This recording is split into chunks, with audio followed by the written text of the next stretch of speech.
So, our first artist for the night, we're going to start here with Tiffany Conway. So let's give Tiffany a hand. Thank you. So I'm Tiffany. I would describe myself as a figurative artist. For the most part, I paint in oil, but sometimes I experiment with other mediums like acrylic and gouache and oil pastels and all that fun stuff. But these three paintings are oil paint. So I'll start with this painting called The Sweet Life. I painted her back in 2023, and at that time I was actually showing some of my work at like the farmers market, so I got a chance to like people watch and just kind of see the different types of people that shop the farmers market on Sundays. And I was actually planning a trip for Mexico. A friend of mine, he wanted to open an Airbnb, but he didn't want me to do any figurative art, which was like, okay, well. So he wanted me to do, some still lifes, some flowers and things like that. So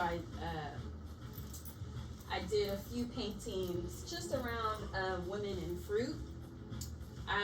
When I'm not painting figures, I really do like to do like still lives and paintings of fruit and vegetables, just because it's another subject that I don't have to pay, and it's free and it's colorful and vibrant,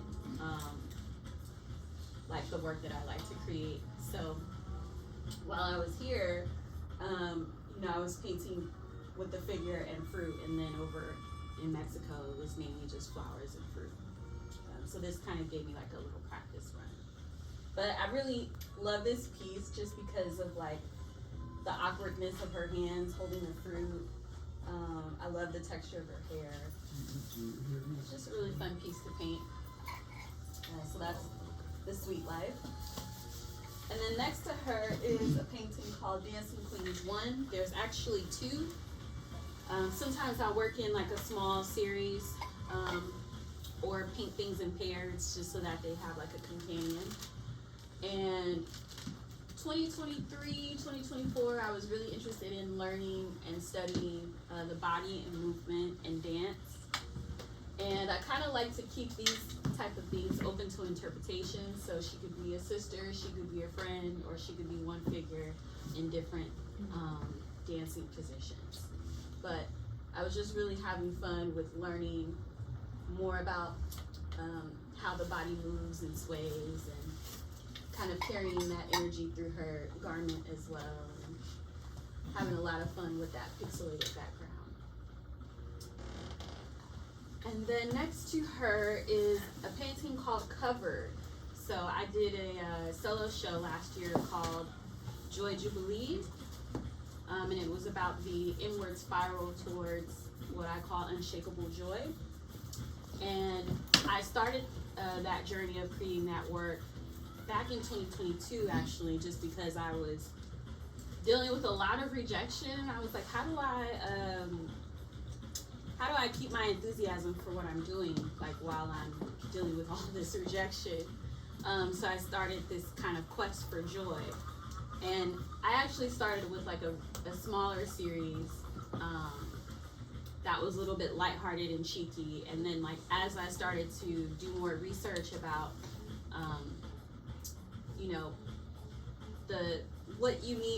the lessons that you learn in order to achieve joy, the work got a little bit more intense and a little serious and a little bit more still very colorful, but just like a very intense exploration of seeking wisdom and understanding, primarily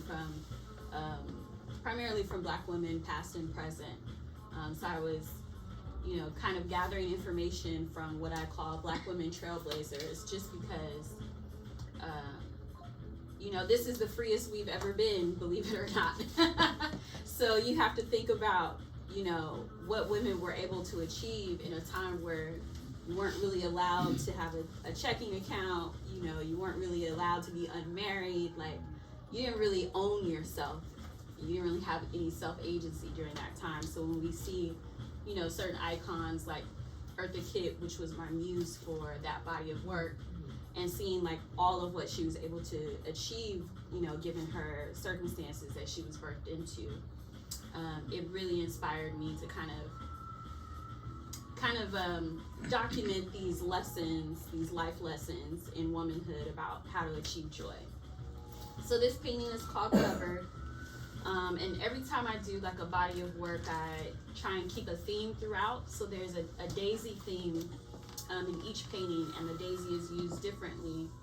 So in this painting, I just kind of covered most of it in daisies. And the daisies kind of symbolize, you know, congratulations, you've learned the lesson kind of thing. And in this painting, she's covered in a majority of ways. We have, you know, her decor covered in flowers. We have her prayer candles. We have her plants and her crystals in the background, and her black cat, which is typically described as a spiritual being. So in multiple ways, she's covered.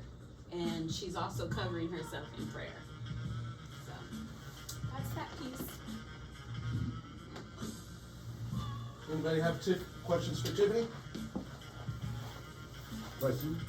So you want to do still? I mean, you want to do figurative work from live models? You said. So I don't really paint from live models because I can't afford to pay one. So, you know, my figures are a mix of my imagination and like a photo reference of a body position or pose. Yeah.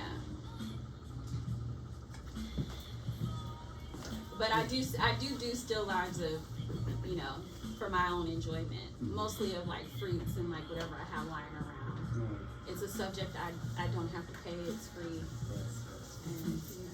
And, you know. What's your palette like? I see you're deep into the reds and oranges here. What type of color? As colors wise. I really use everything.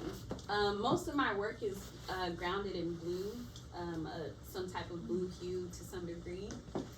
Mainly because that's just a very calming color for me, and I'm a water sign, so it just kind of makes sense. But over the last couple of years, my color palette has went from like a cool tone to like really, really bright and vibrant, lots of oranges and yellows and pinks and reds.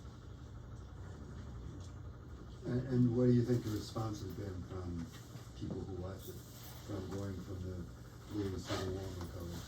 I mean, everybody's response has been different. Like when I was first introduced to a lot of people, I was working in a very limited color palette with mostly blue hues, and that brought everybody in. But then I started to work in more vibrant colors and using like more realistic skin tones. And that, you know, some people shied away, which is fine, but, you know, I don't really do it for the reaction, I do it for me, so. Good.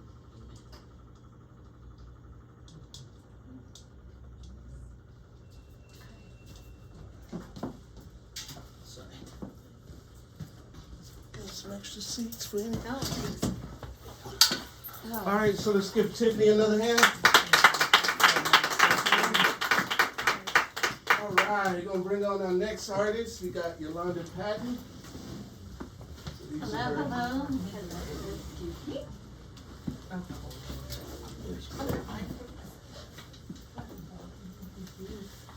Okay, so here we go. My name is Yolanda Patton. I am from Oakland, born and raised. My art journey started young child, paint by numbers, draw by alphabet. That's where we started. I went to school for fashion, did not like sewing, but learned a little bit about color theory. So there you go. And then from there, just in short, I was a poet. And so you might see my name's Yolanda Patton, the sun. I was a poet, traveling poet, the sun goddess. So there you go. And that's where all that came from. But as far as art goes, I primarily paint in acrylic. I started playing around with watercolors because as we all know, and most of us know as artists, you're always looking to do maybe something different. I'm a very moody artist. I can get angry at paints, I can get angry at canvases, and I decide I don't want to touch things, so then I have to figure something else out to do. And in this case, it was, someone said it was hard, and I, in theory, had to prove them wrong. So here comes the watercolors, and then really too, I attribute bringing this here to my dear Yolanda, wherever she's hiding, because I had a piece showing and she was like, I need to see more of that. So I made sure to bring more of that. And one of the things about me from artists is that I choose not to paint faces. It is a choice. And part of that choice is because I want everyone to be able to look at a painting and see themselves. Color tones, all of that is something I do, but it doesn't matter. You should be able to look and see what you need to see in each piece. So like in this piece here, this is self-love.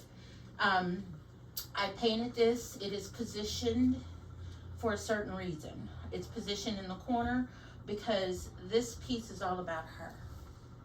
When you find a painting is always centered. It's not about you, it's about her. It's about her self-love. It's about us loving ourselves and finding time for ourselves, finding that space that we all need. And that's what she's doing. She found her space. Her space is off to the side in the corner where she can appreciate herself. Because in this time, I feel like women, we do so much. And again, I am an emotional person. I take things for myself, but I also take things for my friends. A friend could say something to me and a friend can be broken, and next thing you know, I'm painting their feelings. Because it's not enough of something that we can just relate to, draw into. And so again, my self-love, watercolors on paper, just off to the side. And again, she's all about herself. This one's waiting. Again, the beauty in, waiting for your moment, finding your moment, being your moment, just waiting for that time for self-love, that time for just your time in peace. And this is her. And again, we're showing the beauty even in waiting, because a lot of times that's seen as, what are you waiting for? Go get it, go do it. But sometimes it's right there. You're in that space, you're doing what you need to do. So again, some of the colors, I tend to, like what you were saying, most of my pieces, my acrylic pieces, are more of the orange and the naturals and stuff. So again, I was just playing with the colors. Focus. Again, I'm all into body, no body shaming. I believe we're all perfectly flawed. So if you look at each and every one of them, you're gonna see, I don't care how big and small, you're gonna see a tuck, a pull, a something. And it's about you focusing.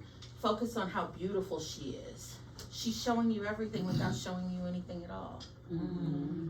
But you can sit here and you can focus on her, and you can find things. You can find the definition. You can find the beauty in the curves, the tucks, the divots. It's all about just pure focus.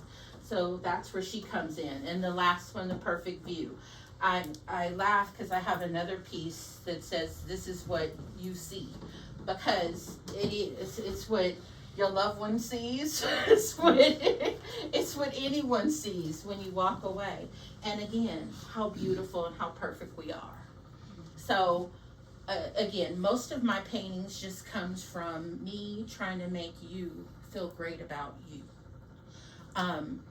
And I get the love. When I finish, the smile on my face or the excitement, I send the picture to all my friends, and my husband gets them all the time, and then I'm waiting for him to say whatever it is. And one of the things too, if you ever come and you sit and you talk to me about it, you may ask me why did I paint it? The first thing I'm gonna ask you is, what do you see? Because once I've painted my love and I've shared my love, it's no longer my love, it's someone else's. So I encourage everyone, whatever you see, and this is for all of us, you have to wake up every morning and find what you need in that piece. And that's what I'm giving you. I'm giving you that chance to find what you need. So there's my piece.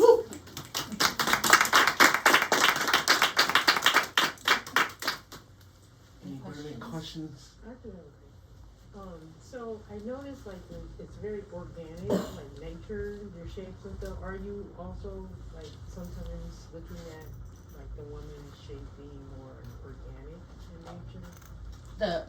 The shapes are more Yeah. organic.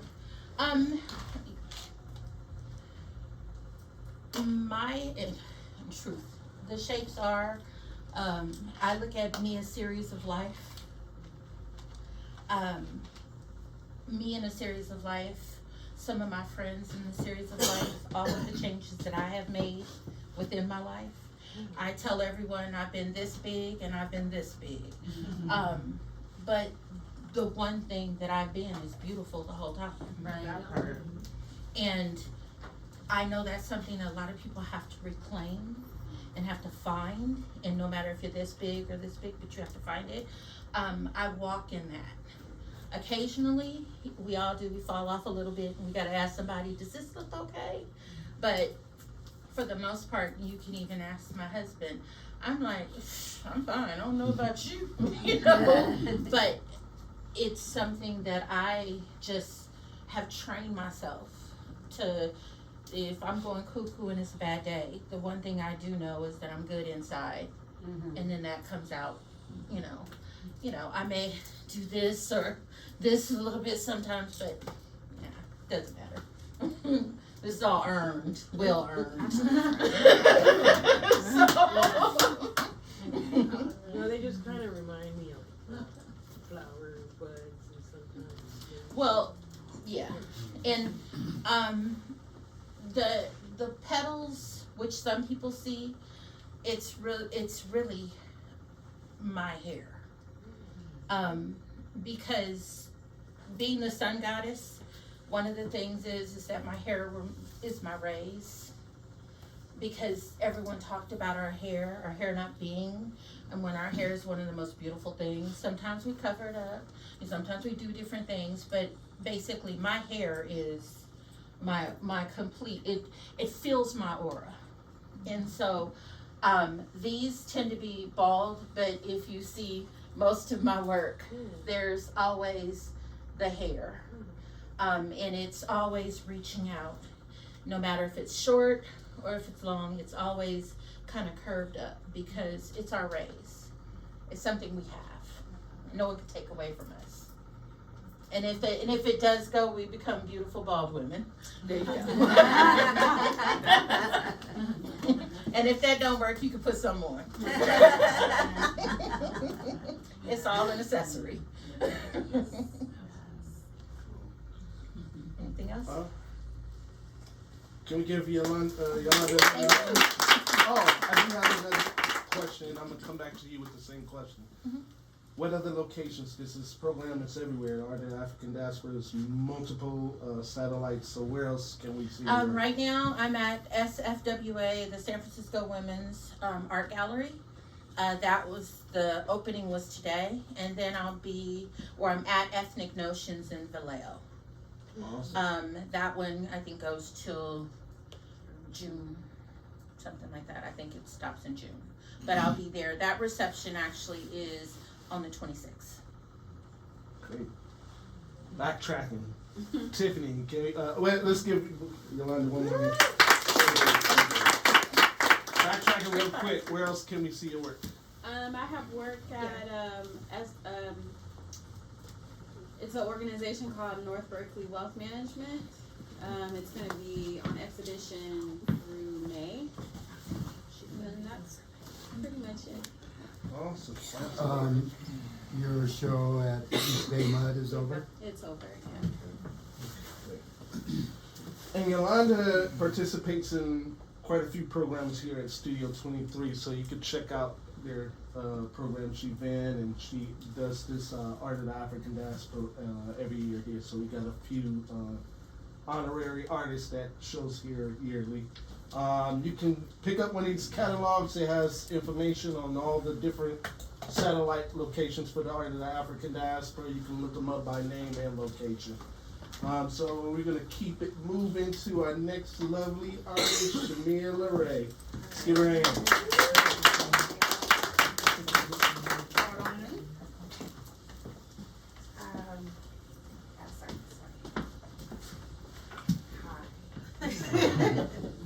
Shamila, right? Okay, so words. I guess you could say that I'm a multidisciplinary artist. I describe myself as a creative, and I express my creativity in a lot of ways, through acting, through dance, through writing, through photography, and through mixed media work on campus. My first and probably deepest passion is for language and the power of words. And I've always loved words and their ability to influence and shift everything on the planet, from how we feel, what we do, the choices we make, how things operate, are governed, etc.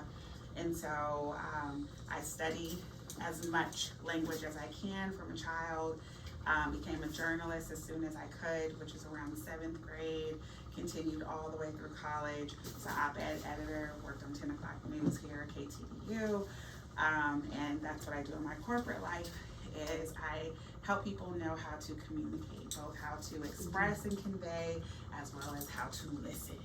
And so I am a storyteller. And in any of my visual art you see, there's a story behind it. And my purpose on this planet is love. That's who I am as a spirit embodied in human form, in flesh. It's what I do every day. It's my contribution to the struggle. It is my revolutionary act. It is what I just can't help because God made it so. And so it's in everything that I do and everything that I create. So now let me talk about these mixed media pieces that you see here. So first I'm gonna talk about her. This is Flavor Fairy. And coming up, I've always loved art and have seen lots of different things. One of the most compelling things that I noticed as a child is what the definition or the images that were given to us as beautiful or standards of beauty. And so I thought about pop art and the Campbell Soup collection by Andy Warhol and Marilyn Monroe. And people were crazy, presidents, everybody, oh my God, happy birthday. I'm like, this woman can't even sing. Like, what? You know, what is that? You know, why is she so appealing? Why do we see, you know, this particular image of her replicated everywhere, from clothing, posters, etc. And also if you go even older and you think about Grecian statues and, you know, traveling into museums and things in Europe and seeing the Mona Lisa in person, which is really, really tiny. And, you know, all the different things that you see, the standards of beauty didn't look like me. And what I thought is beautiful, which is my people and us. And so I wanted to make sure that my work reflected that love, starting with self, because I do love me a lot. And I think I'm pretty dope. But I do great things. So this piece is actually a play on technology. I incorporated photography into a lot of my work. So this started with a photograph. And one of the things you see in a lot of digital technology right now, most people's camera phones, smartphones if you have them, and you take photos there, they give you some filter options. Or if you use social media, they give you filter options. There's a lot of manipulation in the image that you see, and one of the options that you see is one called Color Pop. So I played with Color Pop and creating the Color Pop here, muting the background, but actually incorporating color through metallics and things in this photograph, and then bringing the color forward for all the actual greens that you see here live, and then of course her energy, the auras that we have, that love that radiates. It's warm, it's cool, it's a lot of different things. So I wanted you to feel that. But also there's a message, again, the story part. Well, she's talking about keeping your heart 3 stacks. You have to be strong. Keep your heart secure, right? It's where you store up our treasures. If you're a Christian, you know the word talks about storing up the treasures in your heart. You keep your heart strong because this world tries to tear you down. You are not the essence of beauty, but actually she is, and she knows it. So her heart is secure. And if your earrings, if you see that, these are NWA earrings, right? And you think about their messages in hip hop culture and shaping, being counterculture actually at that time. So she's really speaking to that. In terms of techniques, she was created on a whole other canvas with paper, and I cut her out and mounted her to this entire piece once it was painted, and then created the effect. I actually was going a different direction with her skirt and painted this badass skirt that's under here, which I really, really love. But I wanted to do a little bit more with the bubble skirt. It was a black bubble skirt, and it popped, but then I also like incorporating a lot of reused and upcycled materials, hence the bubble wrap. It made this fantastic bubble skirt. I like things with sound and movement, which you will also see in a lot of my pieces. She's heavily accessorized, and when you look at my work, you see different things at different angles. So if you come over here, you get to see her bangles, which look really great, and playing with metallics, different things happening in her glasses. You get more silvers from this angle, golds from this angle, reflection and mirror straight on. But Flavor Fairy, because she's full of flavor and she bestows it upon all those who see her. This piece down here is called Dimensions. And what was happening here is you had this brother Smooth chilling, having a wonderful picnic on a lovely day in his dimension full of life and color, minding his business. Wonderful day. When suddenly a portal opens to that same space at that same time in another dimension. The difference is that other dimension had been completely gentrified and whitewashed. So he notices this. He stands up because he's caught off guard. And many of you may be seeing this space before. Somebody looking like, what the? So that's what he's looking like, puzzled. And then you see all of these figures that look quite different. And people are busy. It's full of people. All of this vibrancy and life and color and nature is gone. And it's just full of people and stuff. And that's a lot of what my experience has been growing up here in the San Francisco Bay Area. If you grew up with parks and festivals and this and that, it doesn't matter if you grew up here, you grew up in other parts of the country, certainly urban centers, we've experienced this.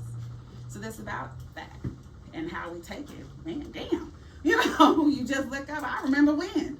It just seemed like just yesterday. Or I was just over here, now that's gone. And it is. And this happens. And it affects us.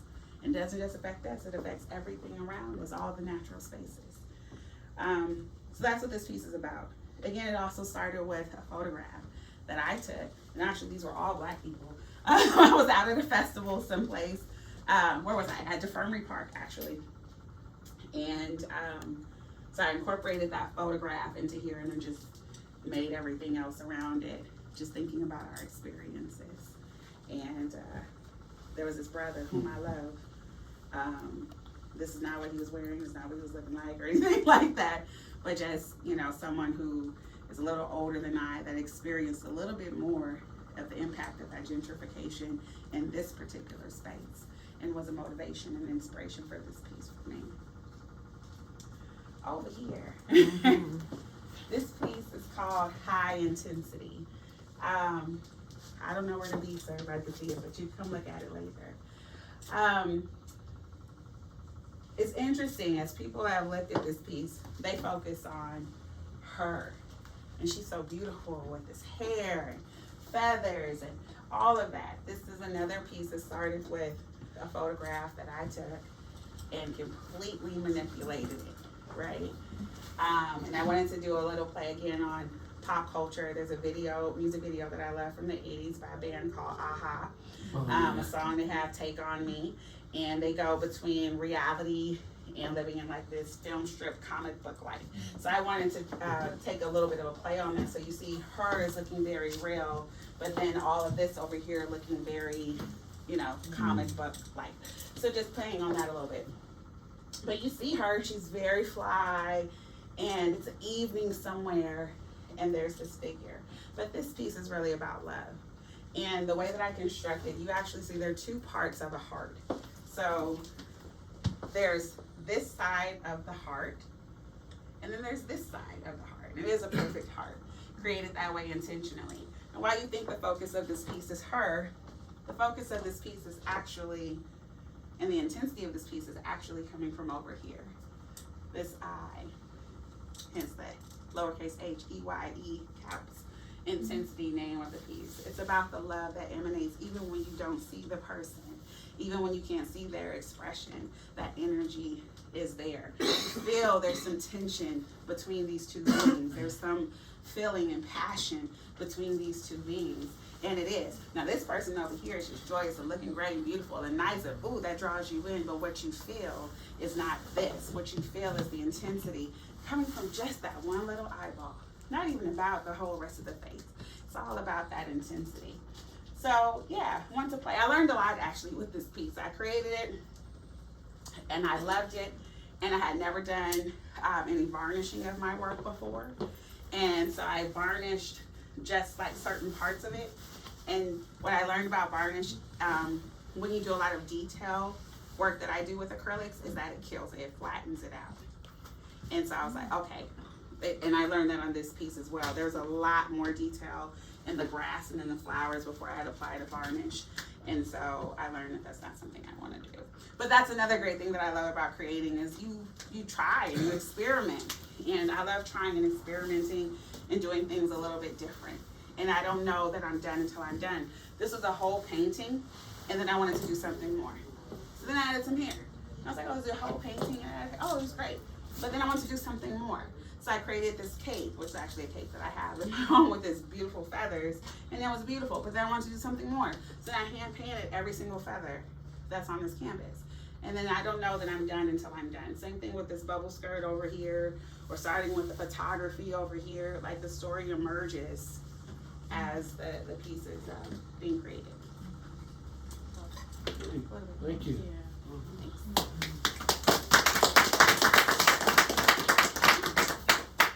Questions? Cool. Where else are you showing? Wherever Yolanda is. Sounds good. Seriously, right now. So always online, wherever you need me to be. If you're putting a show together, I will be there. That's where I'm showing. But yes, I do have work right now at the San Francisco Women Artists Gallery here, Ethnic Notions, through June as well. And more to come. Yeah. And Shamia is also one of the curators for the Art of the African Diaspora. So she put together this wonderful exhibit at Warehouse 416 called The Art of Love, Love is Art, too. So she's also one of the curators for the program. So thank you, Shamia. And now for the man of the hour. My buddy from way back. But only if I can get up. The man that knew me when I started. I will not be here when you finish. You still a youth. No, you have such a long trail that you're embarked on, man. No, it's you. It's you. It's welcome Theater Wright. Okay, I'm Theater, and my paintings are always dark. I do it on black paper, black watercolor paper, and bleach is my medium. Now, going back to what Shamia was talking about, the size of the Mona Lisa, I believe, it's probably because it's not finished yet. It's an unfinished painting, and it's only about maybe a foot tall. And so you're off the hook.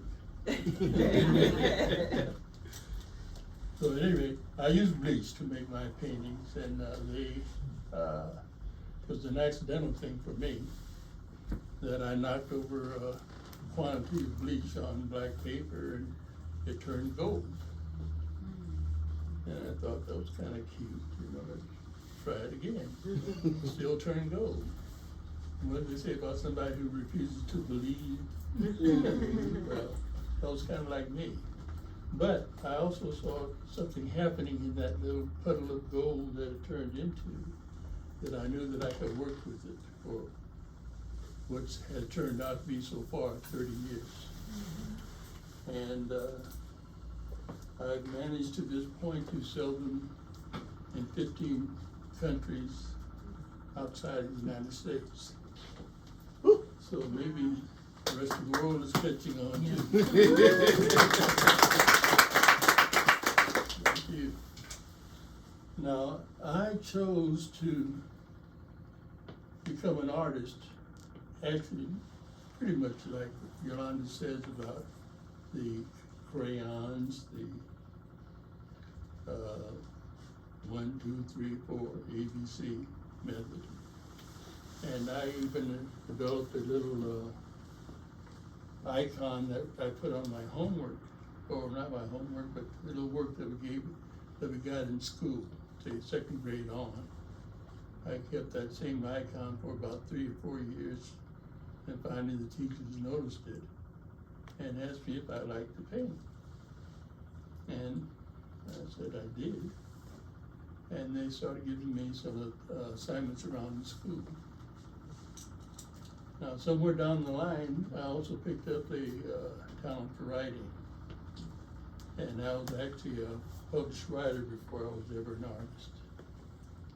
And my son's mother, she took some of the doodlings that I had, took them to University of Berkeley where she worked, and came back about 3 weeks later with a handful of money. And I said, you know, we're broke. Where'd this money come from? And she said, I sold your paintings, dummy. I said, whoa. I said, I ain't mad at you. That was good too, because we were really truly broke. And so at that point in time, my whole shift of creation started to change a bit. And since I had had all this training in writing and almost none in artwork, I decided to combine the two and deal mostly with history, Black history. I had known most of the characters in the Panther Party, Huey and Bobby Seale and Elvis Cleaver, all those guys, I knew them pretty well. So I thought I'd form my artwork based upon those people. Now, I got off track a lot because you see a lot of animals here too, so. But still, it was based in the blackness that they kind of set the tone for. And that was going back into the early 70s. So it got me a lot of jobs, say at Cal and Stanford, of talking about the creation of bleach as a medium, but also the subject matter. So, as I said, it's continued on, say, since about 1997. And I'm gonna stop there while I'm ahead. I would like to ask you, I wanna ask you about point flat, because there's a method that you do that with. It's not just pour it on or paint it on. So I want you to tell about the little bitty dots.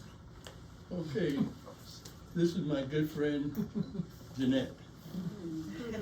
She had a gallery in El Paso, and she gave me a show in El Paso. And in order for her to spread the word, PR, to TV, to the social media, to the media, she thought I had told her that I used pointillism or point of flat as a way of doing my art. But in truth, it was a Point Elizabeth, a series of dots. But I like the way that Pontifex sounded. And since it's done by using bleach, I figured that that's a pretty good combination. So from that point on, it became Pontifex. Also, I learned to use various ways of applying it too, from spray painting it on, not spray painting, but using a pump spray. But the bleach, of course, would eat up the sprayer pretty fast. Then I used toothpicks. I would use curved sticks, straight sticks, and finally I settled upon bamboo skewers. And that's hardwood, and it could take the punishment of lasting long enough to complete a picture. So that's what I use even to this day. And some well-meaning friends of mine thought that I would use up maybe a whole pack of it pretty quickly, but I still got packs and packs and packs. So if anyone wants some bamboo skewer, just let me know. So, but anyway, that's pretty much the story of the bleach and how it became an artistic thing. Clorox and I have even met to talk over business several times early on, and we could not come to an agreement. But my feeling was they can take care of the clothes and I'll take care of the mind. Can I ask you a question about that? Yes. If you don't, I mean, if you don't want to get into details, it's fine. But I'm curious to know the conversation you had about with Clorox. Is it them like introducing bleach as a creative medium and then repackaging it, or what was the? Well, they had seen the artwork before they knew that bleach was what I used. Mm-hmm.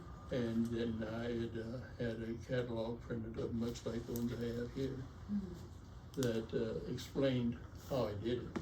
And so they asked me if I'd come in and we could talk.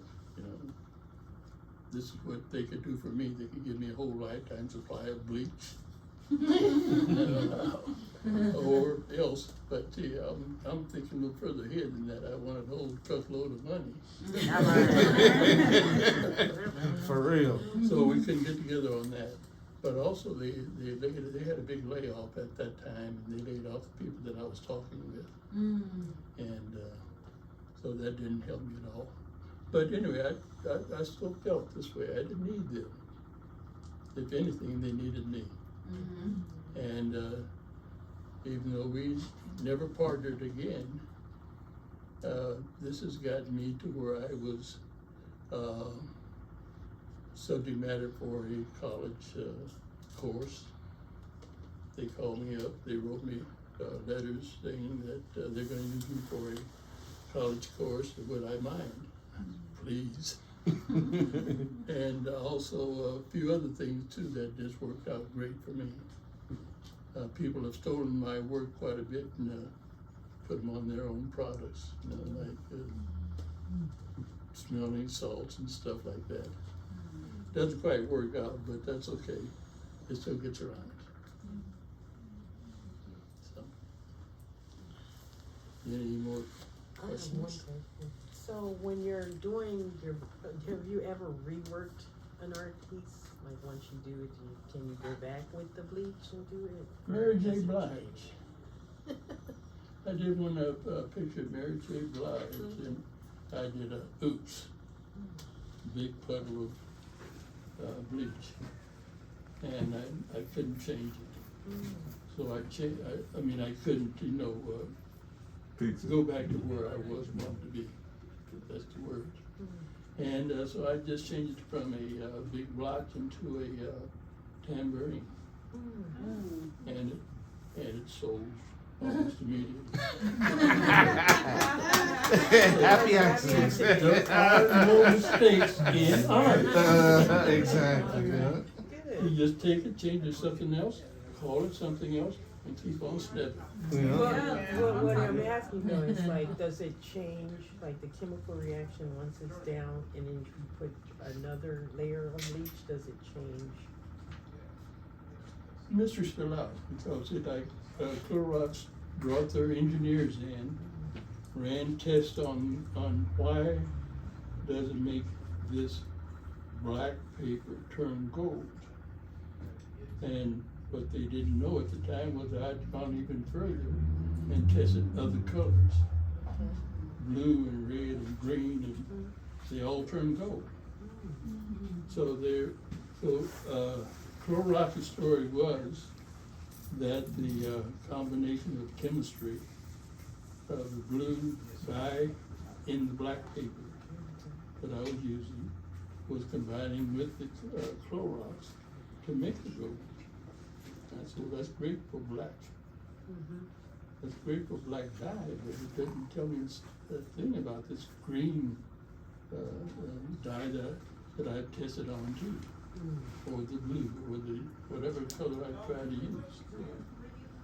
So it was universal. So I stopped trying, and it was good enough for me. Yes. Yes. How do you make the reds with bleach? Well, I can tell you a good story and a bad story on that. The bad story is that I couldn't mix the red in with the bleach. It just ate it up and made it into a pile of mud. So I decided then I should just layer it on. Okay. Get the bleach on first and then the color on second. And I've learned a lot of things. It was teasing a little earlier. I don't see the young lady that was in here, but Serendipity being my girlfriend, you know, and I call her Sarah because she was so good to me. But at any rate, it's all been serendipity. All been just luck of the draw that things happen, sometimes in rapid fire order. That different papers give me slightly different tones. A lot of reddish browns. And you can see them in some of these and some of them you can't. And the art store that I was getting my papers from, they still remember me coming up there with a small bottle of bleach.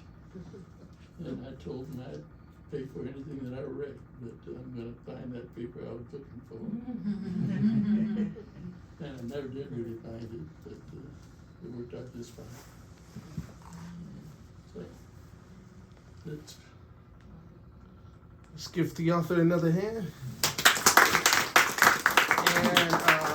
And real quick, can we see your work at any other locations first? Immediately, this is the end of what's happening here. There's about maybe 7 or 8 shows coming up throughout the summer. Okay, great. So stay in touch with the author so you can follow his upcoming exhibits, and we have his catalogs here for sale. So reach out to the author or his son Jared for details. Let's give the author another. All right, our next artist, we have George Bernard. Come on down. Hello, everybody. My name is George. I'm Bernard Illustrations, and this is some of my work here. The reason I came up with it, and I specifically chose this show for these, is because at this represents a time when I was making a transition from an airbrush artist back to oil painting. I initially got into airbrush via my father, who I've been to art school. I was trained as an illustrator. I've done a few magazines and some newspapers and things like that. And he had the grand idea we go down and we'll do motorcycle illustration. So we went down. We opened up shop in Port Costa, California, where I started to do. We did some demos and stuff. Pops would take some of the helmets that we'd just get old helmets, refurbish them, put some designs on them, and he'd check around to see what the people thought of them, the people who bought those type of things or rode those type of machines. And we got the hang of it. I remember one time, one of the gentlemen that he had brought a helmet to, we were talking to, he felt he needed to discourage me by telling me that you can't put any pencil or anything on the tank before you paint it. You just gotta paint it. I took him literally, and not as a deterrent, but it's like I started to paint motorcycle tanks just with airbrush, no pencil underneath. I would start a project in the afternoon and finish it in the evening, and that's how we did it. So these two represent, while I was in the studio Port Costin, we had nothing to do. I would think about ways of how to get some of these airbrush things and try to get some magazine or some kind of stuff, illustrations out. And so I would paint, same thing. I would pull out a piece of canvas without actually putting, just grab some reference without actually putting on any pencil or anything like that. Just starting airbrush and blow it out in one setting. And that's how these came together right here. I was still using the same type of colors, although we're more synthetic. The same palette that I was using when I was doing oil in the beginning. And so we had a lot of golds and a lot of greens in your side view and your peripheral, because green shows up in your peripheral vision. I start to be able to do this, I would start every illustration with a small comp or a sketch that's done in crayon, so that I would know where I was going before I started. So I would have a map of what I was going to do. So each of my pieces starts out as a small crayon or some kind of sketch, could be gouache or something like that, and I sketch constantly. I've developed a habit where I draw even when I'm on the go. So if I'm in a coffee shop, I don't have nothing to do, I'm drawing. That's just to keep the magic going, so that I don't have to warm up or anything like that. I make sure that it's readily accessible to the hand and eye. To me, it's no different than a sport like martial arts or anything like that. And so I keep it going. As I came to, me and Pops had finished in the motorcycle place. I got tired of dealing with that, but we learned a lot about color and how to paint under pressure. Right? So that was the whole thing. So when it came to this one, I was going back to oil. I was still thinking about going back into the book industry or some kind of magazine industry. So I painted it the same way. This whole thing was painted without a pencil mark, just dipped straight into my palette and alla prima, as fast as I could do it. And it came out not so bad. This was done about 5 years ago. Since then, I've been doing a lot of different things, but everything is always the same thing. There's a storytelling that I'm trying to convey, because that's basically what I'm interested in, is how to tell a story with using special effect to do so. So maybe the glint on the microphone, a backlight on the neck, here something going on in the earrings. Here I have the smoke from incense going through here in this story here, and this is something I had heard somebody tell me about, that I had envisioned. That what happens is that if you're in the event horizon, you come across this deity who offers you the opportunity to spend your time in matter, right? And what you don't know is matter is here. You're a celestial being. You don't know where matter is, but he looks interesting with all his arms and everything. You don't have arms because you're not in matter. What he does is give you the opportunity to spin this wheel over this water right here. Whatever happens, whatever symbol that you get is the type of way that you will live your life in matter.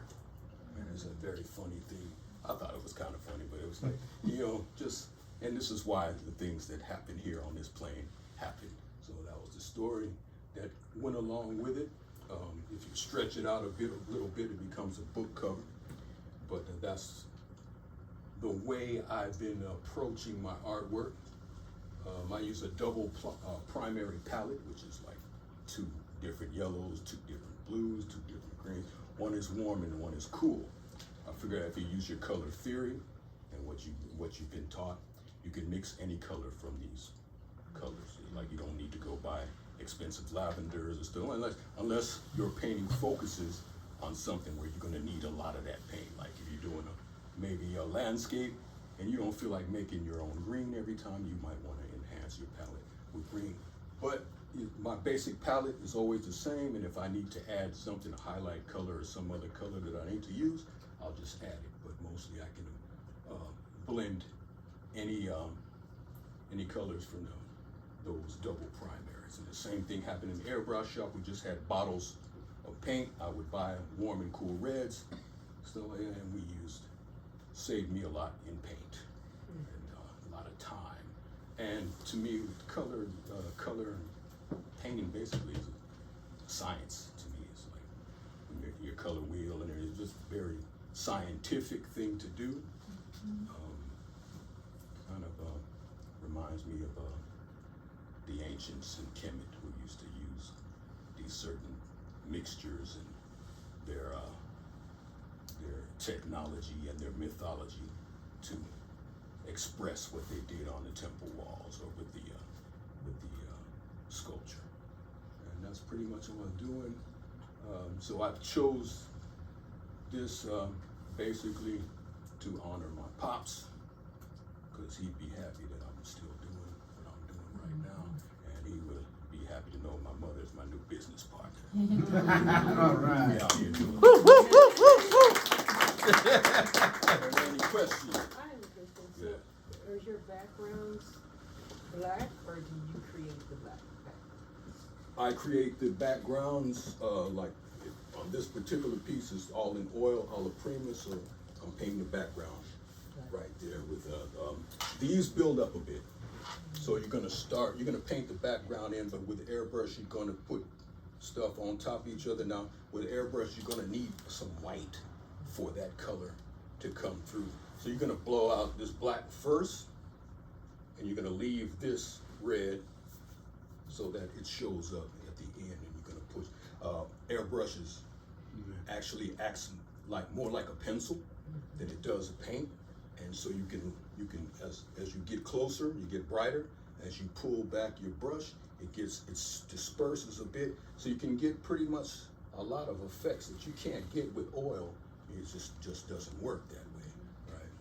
Unfortunately, I don't see well enough to do this kind of thing anymore. Your eyes have to be dead on. So, yeah. Anything else? That's really crayon? That's a crayon. That's called, I'm thinking it's acrylic. No, it's called Caran d'Ache. It's a special crayon that they make. It's water soluble. I love these because if you're on the road sketching, or if you're sketching at home, you can put a colored piece together that's real quick, and it will simulate what you need to do in your oil. Not exactly, but it looks very close. So as you work into here, you'll start off with a color that you might have as a wash. What you do with the crayon is you can put it down on the surface, take a brush with water and blend it down into almost like watercolor. And what the beauty of it is, I can come over the top with opaques, right, which gives me this same effect, and I know exactly now where I'm going or how I'm going to handle it. And it just, for me now, everything is almost an assembly line process, from sketch to maybe comp to finished piece. We know exactly, although we don't know exactly what's going to happen, we know what the materials are going to do, and don't have to think about that part, which makes it faster and more fun for me. And so you come in the studio, hit the electricity like we did in Port Costa. My pops would set it up for me. You hit the electricity, music comes on, lights come on, everything's ready to go, and I'm ready to go to work. And so I do the same thing now, and I focus mainly on the portrait, as you can see, and then most of my illustration work has been portraiture, which to me the portrait is if you can hit the portrait, you can draw anything. right? You make it look like a person. You can draw anything. You can draw the trees. You can draw anything. So, yeah. Yes. What interests you now in terms, you said that you're interested in telling stories, so going forward, what are you interested now in expressing? What I'm interested in expressing now is I am into a lot of African American history, African history. I tend to focus in that direction. African mythology. Mythology is a big thing for me. I love mythology, and from any country, but mostly focused on the African experience. And anything that has to do with science fiction, right? Just technology. Things like, though I don't use a lot of technology and the things that I don't, you'll never see me go have any programs, or not yet anyway. I don't know how to use these things, but until I start trying to get into animation, and then maybe I'll start trying to bring in the programs that people are using for their art. So I don't have nothing against these things. I love them actually, but I don't know how to use them yet. So that's Are you gonna be speaking like Photoshop? yeah, Photoshop and stuff like that. Paint programs, animation programs. These are things that I'm interested in, but don't have the means right now or the studio space to get into this stuff. Eventually, I want to be doing some short animations, maybe for companies to use. Just very short stuff. Like we all see every day. Twisting of movement of a figure, something that's very quick, but very elegantly done. I've always been a big fan of animation, and I love the way those type of things come together. Anyone else? Sweet. So let's give George another hand. Yep. Real fast. Where else can we see your work? Are you in any other? I just finished the show at the Hercules Library, but at the end of the year, I'll be back at the city of San Pablo with a dual show with a young lady I haven't met yet, but city of San Pablo around August, and I'll send out information. Great, thank you. So we're reaching the end of our program, but it's two more of us. So I'll we make got it real quick. Oh no, how do you think? Yeah. No, Okay. Darren Westmore. Let's give Darren Westmore here. Thank you. So I'm Darren Westmore. I'm a native San Franciscan from the Fillmore, from the Mo. And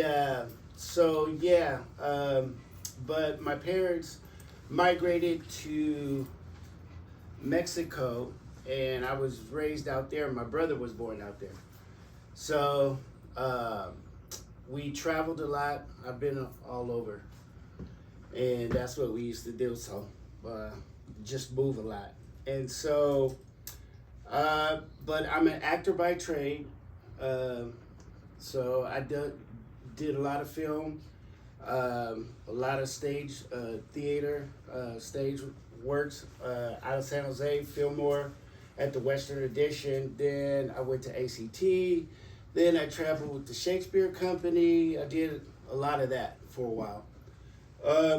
And I was also an urban artist. I did a lot of graffiti back in the day, a lot of airbrushing. And that's kind of where my start kind of started with art, but I always kind of did art, whether it was paper mache, put together, whatever, from, like I said, from graffiti to paper mache to just anything that I could put together to assemble. I did a lot of assembly art back then to just kind of keep, doing something with the arts. So if there's anything I could make it happen. So and then recently I retired, and I was like, what am I gonna do? Am I gonna go back to stage, or am I gonna paint? And so I picked up the brush, which is the first thing, and it just started happening from there. I was a little rusty Just got back into it. And then I just really started to find my purpose, and I was like, this is really, dude, what you should be doing. And it was based, what really made me a believer is because I had something deep down that I could feel and know that other people were feeling it, but couldn't really picture it or pinpoint it. And I was putting it out. It was coming out a little bit political, but it was something that I felt that I was resisting. Like I would just wanted to be neutral with a lot of things in my thoughts, but I was really kind of revolutionary with it.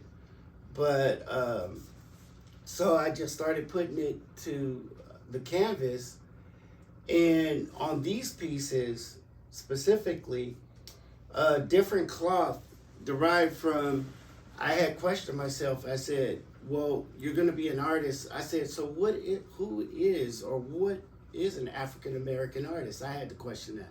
I said, so am I supposed to do the Caribbean art, or am I supposed to do the mask? So I was just really trying to define what it is for me. And so when I started to do that, basically this piece in the series, I really just said, I'm so powerful. I started to think about all the greatness, and then going into the history, to the Egyptology, to all different levels of it. And I was just like, so I'm regal, I'm king, I'm godly, I'm this, I'm that. I said, so how do I display that and make it worldly? And so that's what I did with this one, with the different cloth. And when I started to do it, it just started to come out, and I had these a big piece. I have a 34 by 48 of a piece of just Africa, and it has all of the countries, not all, but some that are relevant to Africa or have some attachment to it. So yeah, and then I started to do that, and then I started to also notice the patterns, the symbolisms, the casting, and everything of how they are in play today. And we just don't see them if you don't pay attention to them. So I started to see like the eastern side of Africa versus the western side, how much influence it really has. Even in California, we rock the red, gold, and green to the core, but then you go, why? And the East Coast does not. It's a little bit different. So I just started to work on that, and then I just started to see how people kind of went off, made their flags off of the colors that we used and the combinations that we used. Mm-hmm. And then I also wanted to say that in this piece, I'm not just an African American here in America. When you look at me, and you don't really know me, you could say, oh yeah, he's a brother from wherever, from Cali or whatever. But then when I start speaking a different language, then everybody's like, so where are you from? So why? And those kind of questions came out. So that's why I did it, to engage my viewer, to say, who are you? You are so great, and you are so many of many different things. Mm. And so I wanted to kind of give that, to get them to engage. And now I have kids that come, and then they start pointing out, they're pointing out what the flags are, what is it that intrigues them about some of the flag play on it. Transformation was a transformation from a different cloth, going into transformation, talking about colonization, and how when you do look at us, that we are not just African American, we're Cuban, we're everywhere. Mm-hmm.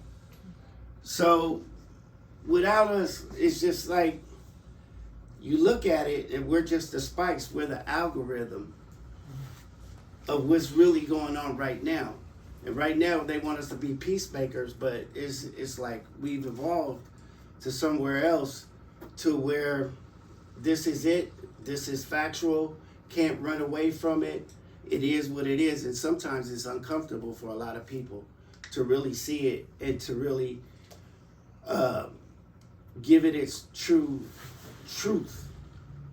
And so, and when you look at it on the colonization part of it, I kind of just threw it in like where you have the Spanish, the Dutch, and this and that. All of those colonies, when you look at it, they utilized some of the flags of what we used in the casting symbols. But then when you do look at it, there's a lot of influence from the colonizers of how the flags of how they did their how they constructed the patterns of their flags. So they have an influence on the actual countries, the Caribbean and this and that. So I wanted to show that, and just to show them that we're not only there, we're everywhere. We're South America, we're Central America. So I just wanted to point that out to the viewer. And then the bottom one is Queen. So these, you see the patterns from the outside, and the subject matter is that, but I put the subject matter back and threw it in to the Queen piece to show that at first I was gonna make it kind of integrated with the whole Afro Latin Cuban, and I said, no, you know what? I'm gonna just keep it as the mother from the mother.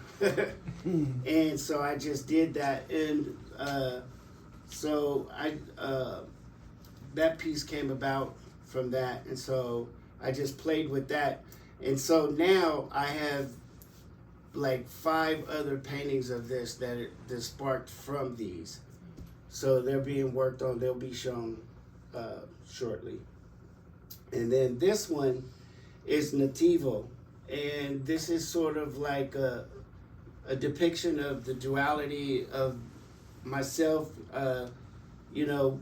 African, Latin, and then really showing my Native American and how it's common when you do look at it from the Native American integration, from the African American integration into some of the Native American tribes. So I'm Blackfoot Cherokee, and so this was sort of like my thing of trying to show the similarities of some of our ancestral components of our makeup of who we are, and I just wanted to kind of give that kind of feel. And so mostly you guys see a lot of color in these, and it was due to the flags, but God always has a plan of how he puts things in place for you to do it. So I always worked in earth tones. That is my strongest field. I could work earth tones, work them to death, and do well with them. Color, I struggled a lot, but it was the way I looked at color. Mm-hmm. So it was just part of the process that when you paint, you start seeing things that you think that you're not good at or you're weak at or whatever. When you go through the process, you begin to understand how it works and how it works for you. And then I started to see it, and then I was like, this is not a problem. It's just that I was always in this hue, and then that was my go-to, but it got me out of that. And then now I'm doing a lot more color, but I'm integrating them. And then two, this is 30 years ago versus this is 10 years ago. So I use a lot of different pieces that are fragments of my thoughts, and sometimes I can put them together and integrate them, and they may not make sense visually, but conceptually, if you think about it, they do. And that's why I like to take things out of place and put them somewhere where they don't belong, where it may seem uncomfortable for you to be able to engage, and you dissect it. Mm-hmm. And so that's where I'm coming from with some of my art. Awesome. Thank you. All right. Beautiful. I just guess I enjoy curating this show. Yours is one of the most difficult ones because I want to put. I want to keep everybody's work, but yours was the hardest one. That each piece you brought, I was like, I just want to put them all up, and then I was like, nah, let me. We only got so much space, so let me cut it down. But yeah, I was. Remember, we were standing here for a minute trying to figure out which piece. So, Yeah, I had brought another piece that is a regal piece, and it's an actual piece of. It's called Furaha, and Furaha means Mr. Happy. He's regal, and so it's a African word to just be happy, full of love, and this and that, intrigued, just open to everything. And so that's one of the other pieces. And I said, this, that. And he was like, oh. And so it didn't get his time. And Furaha is actually the painting that actually got me into the African diaspora. And it never made it to a show. And so when I go back to the gallery, I'll be like, hey, man, your time is coming. You got everybody else going. Don't worry. So, yeah. Yeah. Any other questions? Everybody Let's good? give Darren another hand. Thank you. Oh, real fast. Where else are you from? I will be in Richmond, I think, in August, and then I'm trying to work something out in San Francisco, so we'll see. Cool. So I'll let Darren after. Darren afterwards to follow where his upcoming exhibitions. All right. So thank you guys. I'll talk about my work. My name is Eric Murphy. I'm one of the curators. Okay, oddly so, real quick. I've been going to these programs for years, back when it was called the Art of Living Black. This is my first year actually participating as a curator and an artist after all of these years. So it's an honor to be thrown in the mix and curating 6 shows and being in 6 of them, including the one Shamia did and this one. So anyway, it's an honor. Quick background, started off illustrating when I was young. Got into doing hand collage when I got to like my teen years. So that's when it started becoming more conceptual. And then I used to mix images from magazines with my sketches, and then when I couldn't find what I was looking for, I just went out and just shot it. So that's where the photography side came in. So I started doing photography for a little bit. My sister got into doing fashion, design in fashion, and she needed somebody to photograph her models in her outfits. So I started doing that. Her friends loved it. So I started shooting for them. So about 5 years I spent doing fashion photography. Did a couple of projects with some of them from American Next Top Model. So it was a fun journey at the moment. And then got busy curating. So I kind of stepped back from doing art for a minute. And then, or just a little bit here and there. Anyway, so let me get into the work that's here.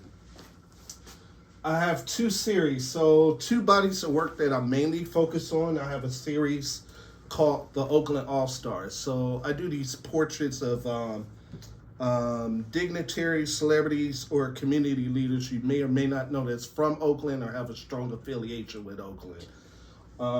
This is one of them here. This is Thomas L. Berkeley. You guys probably saw downtown Oakland, a street called Thomas L. Berkeley. This is who Thomas L. Berkeley is. If you ever read the Oakland Post or the El Mundo, he's the founder. So as you can see, there's a portrait of him coming out of the map of Oakland, and inside is like little stories about him. They're designed to look like playing cards, so that's why you see everything flipped and inverted. The bottom part, inspired by the movie Black Panther, so you'll see like these little symbols is Wakandan script. Wakandan script is designed by Sister Hannah Beecher. She was the Oscar-winning designer for the movie. She studied this North African language called Tafina, which is where it's derived from, so it's not totally fictitious. Their alphabetical system, which is ancient, can't match all 26 of our alphabets. So what she did for the script was she re-scripted it where there's a letter for letter, number for number translation. So when you see at the beginning where it said Oakland, California, all these different countries, like the shirt, and then it's flicked. So that's she created that. And it's derived from a North African language called Tapinaw. So that I got influenced by that. So this is a T flipped upside down in Wakandan script. The piece I have here is slightly outside of that series. It's called, this is my friend Tarika Lewis. She's the first female to join the Black Panther Party for self-defense. I work with her every Sunday at Jeffries. That's his cousin. Anyway, so I photographed her at Jeffries while we were at work in the hallway. Big fan of old school hip hop. Me and my brother, we love old school hip hop. So anyway, this is actually a spin-off of Queen Latifah's first album. And if you remember the first single from that album, it was called Ladies First. So basically, I just flipped it, switched out the African logo, put the Panther logo. Instead of Ladies First, I put Panthers First. Again, the Wakanda script, T flipped upside down. What was also used in the movie, more in the posters, you don't see it in the movie, is this historic Nigerian language called Nsibiti. So you'll see it on the posters, but not in the movies. It's a writing, proto-writing similar to, we're more familiar with Adinkras, so kind of think of it something along the realms of that. This is in Nsibiti. This stands for music, and this stands for root. If you move this little bottom V, that means tree. If you add it in, it means root. So she's rooted in Oakland, grew up in West Oakland, and of course music. She's a world-class violinist, so I photographed her with her violin, and then everything else was mixed in. So that's this piece here. This one going way back to the mid-2000s with my during my fashion photography period. This is my friend Nicole. She's black, Japanese, but she loved wearing Indian saris. So we have a mutual friend that designed this sari. So she was modeling for her. I photographed it. So what happened was I couldn't get the exact framing for this, so I decided to add a little something new to it. So those of you that know me, I designed these shirts of Oakland translated in different languages. One of them is my artist Samantha Chandur. She's from India. She did the Oakland translation. So this is my artist Samantha. So she did translated Oakland in Hindi script. So what I did was I added this extra board down here and used the gold tip pen and wrote Oakland in Hindi. So that's this piece. I shot it in downtown Oakland behind the Federal Building. It's this little, look like an amphitheater section, and look like you're not in Oakland with these three green sculptures. It's beautiful. But anyway, that's where we photographed it. So that's where this part comes in. So. Yeah, I have more in here. Juan Toscano Anderson, that was the first of the whole series that I started on at Joyce Gordon Gallery in 2022. The one I'm working on next, which should have been first, the thing that influenced this whole series in the first place, is Shamar Moore. So what started it was he was hosting Soul Train Award in the 90s. And he was introducing somebody on the stage from Oakland. He's like, yeah, a lot of people don't know I'm from Oakland, California. I grew up by Brandy Park. I was like, what? I was like, who else from Oakland? So I sat on the concept for years because I couldn't figure out how to execute it until I started. There's a group called the African American Quilt Guild of Oakland. 2016, they hired me to do a cover for their catalog. So I'm sitting here like, everybody and their mama used the City of Oakland logo and this stuff. It's overdone. And I want to do something different with the City of Oakland. So I started growing up with hip hop. It was like, I knew what the map of Compton looked like, you know, because NWA and them. So I knew what that map looked like. I was like, I don't even know what the map of Oakland looked like. So I started looking it up, and that's what influenced using this. So Shamar Moore is the next one. I done one of Mark Campbell, original Luke Skywalker. A lot of people don't know he was born and raised in Oakland.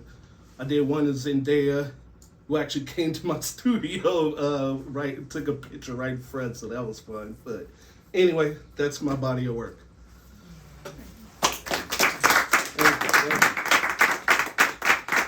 Any questions? Great, thank you.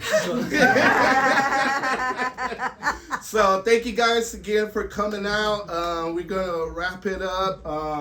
Some of the artists will be picking up their work, so if you see something that speaks to you, get it now. Tonight's the night. So the author has these beautiful catalogs of his work, painted in bleach.